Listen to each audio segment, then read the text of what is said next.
पूर्ण बाबा काय सांगाल तुम्ही त्या मोनोरेलमध्ये होतात आणि कधी तुम्हाला बाहेर केलं? दादा काय सांगाल? अर्धा तास झाला आम्हाला तिथे अडकलेलो होतो, कंटाळा आला. 1 तासापूर्वी आम्ही गाडी पकडली, 5:33 गाडी आम्हाला मिळाली. त्याच्यानंतर आम्ही त्याच्यामध्ये इथे आलो भक्ती पार्कला. ती गाडी पूर्ण पार्कच झाली नाही. ती आमच्या पुढची गाडी आहे, ती गाडी थोडी क्रॉस झाली तर ती तिथे स्टॉप झाली, त्यामुळे आमची गाडी पाठी थांबली. आम्ही पुढे येऊ शकलो नाही. मग आम्हाला रिव्हर्स घेऊन गेले आणि तिथे आमचं उतरणा गेले आणि आम्हाला पुन्हा बाहेर काढलं सर्वांना. एकूणच आपल्या काही महिला सुद्धा ताई काय सांगाल? एकूणच ज्या पद्धतीनं मोनोरेल अटकली होती, तुम्ही त्या मोनोरेलमध्ये होतात, एकूणच कशा पद्धतीने ती घटना घडली तुमच्या समोर घडली? आम्ही चढलो आणि म्हणजे ती मोनोरेल मध्येच त्यांनी एकदम थोडीशी स्पीडने घेतली, त्याच्यामध्ये ती टनलला अडकली मोनोरेल. पण नंतर ते लोक बोलतात की म्हणजे टेक्निकल बिघाडमुळे झालं किंवा ओव्हरलोडमुळे झालं, त्यांनाही माहित नाही. पण आम्ही 1.5 तास तशाच सफोकेशन मध्ये होतो. तेच, बाकी ठीक आहे. आता आम्ही व्यवस्थित सुखरूप बाहेर आलेलो आहोत त्याच्यातून. फायर ब्रिगेडने आम्हाला मदत केली आणि इव्हन दरवाजाही ओपन होत नव्हता, तो त्यांनी व्यवस्थित उघडलाय. आता आम्ही आहोत व्यवस्थित. नक्कीच आपण आणखी काही लोकांच्या प्रतिक्रिया घेऊन.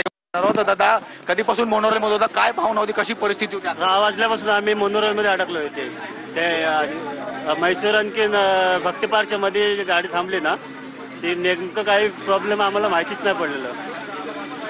तर एसी वगैरे सर्व बंद होते आतमध्ये. नक्कीच तुमची कशी भावना होती? कारण की ज्या पद्धतीने अटकली होती, क्रॉस झाली होती, काय कसं? गाडी ऍक्च्युली एक साईडला क्रॉस झालेली आणि आतमध्ये 1-1.5 तास झाले तरी काही मदत आली नव्हती आम्हाला. नंतर गाडीतलेच आमच्या एका प्रवाशाने ॲम्ब्युलन्सला वगैरे सर्वांना फोन केला, पोलिसांना फोन केला. नंतर मग सर्व फायर ब्रिगेडवाले सगळे आले. जवळजवळ आम्ही 2 तास आतमध्ये अडकलेला, हवा यायला काही जागा नव्हती, काहीच नव्हतं. किती वाजता घडली घटना, काही कल्पना? 6 वाजता. 6 वाजल्यापासून आम्ही अडकलेलो होतो. गाडीमध्ये किती लोक होते, गर्दी होती गाडी? ऑलमोस्ट 200-300 लोक असतील. आपण पाहतो 200 ते 300 लोक खरं तर या संपूर्ण मोनोरेलमध्ये होते आणि या संपूर्ण सर्व लोक जे आहेत या मोनोरेलमध्ये अडकले. आपल्यासोबत इथे काही ज्येष्ठ नागरिक सुद्धा आहेत, आपण त्यांच्या सुद्धा प्रतिक्रिया जाणून घेणार आहोत. दादा काय सांगाल? एकूणच मोनोरेलमध्ये ज्या पद्धतीने तुम्ही फसला, नेमकं बाहेर आलाय, काय तुमची प्रतिक्रिया? अरे काय नाही, बाहेर आलं तेच बरोबर. किती जण होते आतमध्ये? अनेक ठिकाणी आहेत या परिस्थिती आहे ती काही नागरिकांची आहे, ती आतमध्ये पॅनिक झालेली होती. ट्रेनच्या आतमध्ये असलेल्या नागरिकांना आहे ते काय अजूनही प्रवाशांना या ठिकाणी बाहेर काढलं जाते. बरेचसे प्रवासी आतमध्ये आहेत, त्यांनाही आता इथून बाहेर काढलं जाते. तर एका व्यक्तीला या ठिकाणी त्रास झालेला आहे, त्याला देखील इथे हॉस्पिटलमध्ये हलवलं जात आहे. ॲम्ब्युलन्स सज्ज ठेवण्यात आलेले आहेत. एका महिलेला देखील ॲम्ब्युलन्समधून हॉस्पिटलला नेण्यात आले. एक व्यक्ती आहे त्याला देखील इथून नेण्यात आलेला आहे.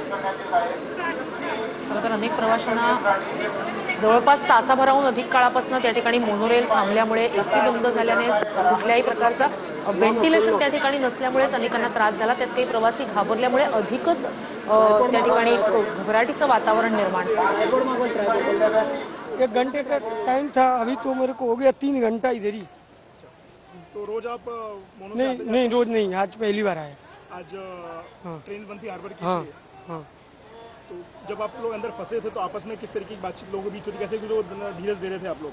अभी क्या धीरज दे रहे थे, बोल रहे थे आराम करो, अभी आ रहे हैं सर लोग, फायर ब्रिगेड आ रहे हैं, पुलिस प्रशासन भी आ रहे हैं. वो लोग के लिए धन्यवाद, आए निकाले हम लोग को.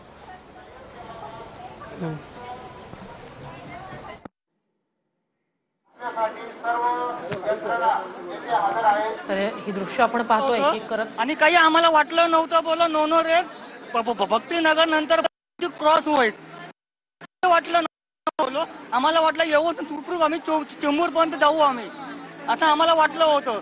लेकिन काही समजलं नव्हतं आम्हाला याच्यामध्ये बोलो.